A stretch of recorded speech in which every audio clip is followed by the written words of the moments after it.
সময়টা ছিল 2015 সালের বসন্তকাল। এ সময় প্রকৃতি তার সৌন্দর্যের সায়াটা দিয়ে থাকে। আমি গাছপালা ফুল অনেক পছন্দ করায় আমার বাসার সামনে একটা বড় বাগান আছে এবং সেখানে অনেক রকমের ফুল গাছ আছে। বেশিরভাগ সময় আমি রাতের বেলায় সেই বাগানে হাঁটতে পছন্দ করি, আর সেখানে বসন্তকাল হলে তো কথাই নেই। এছাড়াও আমি জ্যোৎস্না রাতে ছোট্ট সেই ছাদ বাগানে সময় কাটাতে থাকি।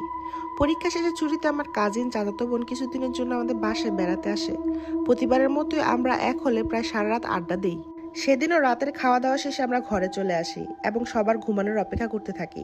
সবাই ঘুমিয়ে গেলে ধীরে ধীরে আমরা দুজন রাত 1টার পর ছাদে চলে যাই। আমরা দুজন একটা মাদুর পেতে বসে সবকিছু উপভোগ করছিলাম, সেই সাথে ঝিরিঝিরি বাতাসও ছিল। অনেকক্ষণ গল্প করতে করতে খুব খিদে পেয়ে গিয়েছিল, তাই আমার বোনকে বললাম আমার রুমে অনেকগুলো চকলেট রাখা আছে, সেগুলো নিয়ে আসতে। তখন প্রায় রাত 2:30 মতো বাজে। তো আমার বোন যখন নিচে গেল, আমি ছাদে একা।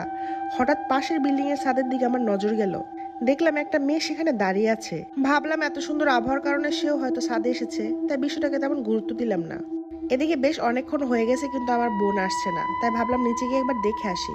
তো নামার সময় আবার ওই পাশের বিল্ডিং এ চোখ যায় এবং বিষয়টা আমার কাছে খুব খটকা লাগে। দেখলাম মেয়েটা এখনো আগের অবস্থানে স্থিরভাবে আমার দিক হয়ে দাঁড়িয়ে আছে মূর্তির মতো। হুট করে সে একাকে আমার দিকে হাত ইশারা করে কিছু একটা দেখাতে লাগলো। তখন আমার একটু একটু ভয় করতে লাগলো, তাই দ্রুত নিচে নেমে গেলাম। প্রথমে ঘরে গিয়ে বোনকে জিজ্ঞেস করলাম যে কেন এত দেরি করছিল। এর উত্তরে সে যা বললো তা শুনে আমি রীতিমতো চমকে যাই। এ কি করে সম্ভব? আমার বোন বলল যে আমি নাকি অনেকক্ষণ আগেই নিচে এসে ওকে ছাদে যেতে নিষেধ করে গেছি, কিন্তু এতক্ষণ তো আমি ছাদেই ছিলাম। তাহলে নিচে কে এসেছিল? ভয় পাবে বলে বিষয়টা আমি ওকে আর বুঝতে দিইনি। পরদিন ঠিক একই সময় আমি আবারও ছাদে চলে যাই নিশ্চিত হওয়ার জন্য যে গতকাল যা ঘটেছে সেগুলো সত্যিই নাকি আমার মনের ভুল। তবে এবার একাই যাই, আর এটাই ছিল আমার সবচেয়ে বড় ভুল। তো অনেকক্ষণ এটা সেটা করে সময় পার করলাম। রাত 3টা।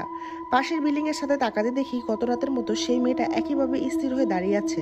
ও কিছুক্ষণ পর পর হাত ইশারা করছে। চারপাশে পরিবেশটা হঠাৎ করে গরম অনুভব হতে লাগলো। এরপর সেই মেয়েটা কিভাবে যেন শূন্যে বাসতে শুরু করলো। মনে হলো যেন সে আমার দিকে এগিয়ে আসছে। এসব দেখে আমার হাত পা অবশ হয়ে আসছিল। বাড়ির চারপাশ ছিল অনেকগুলো দেবদারু গাছ এবং মেয়েটি হুট করে উড়ে গিয়ে এক গাছ থেকে অন্য গাছে বসছিল। ধীরে ধীরে সংখ্যা বাড়তে লাগলো, অর্থাৎ মেয়েটির সাথে আরো অনেকগুলো অবয় যোগ হলো এবং অদ্ভুত কিছু শব্দ হচ্ছিল। এইসব দেখে আর এক মুহূর্ত ছাদে থাকা সম্ভব ছিল না, কিন্তু আমার পা যেন এগোচ্ছিলই না। যখন আমি দৌড় দিতে যাব ঠিক তখনই কেউ একজন আমাকে জোরে ধাক্কা দিয়ে ফেলে দিল এবং উঠতে নিলে পিছন থেকে গাঢ় চেপে ধরে। দোয়া পড়ার চেষ্টা করছিলাম, কিন্তু সবকিছু এলোমেলো হয়ে যাচ্ছিল। অনেক চেষ্টার পরে কোনো মতে আল্লাহর নাম নিয়ে দৌড় দিয়ে নিচে নেমে যাই। সেদিন বাকি রাতটা ভয়ে কিছুতে ঘুমাতে পারিনি এবং এই ঘটনার পর কখনই একা ছাদে যাইনি। সমস্যা এখানে শেষ হলে পারতো, কিন্তু কিছুদিন পর আমার বোন চলে গেলে আমি যখন রাতে একা ঘুমাতাম তখন প্রায়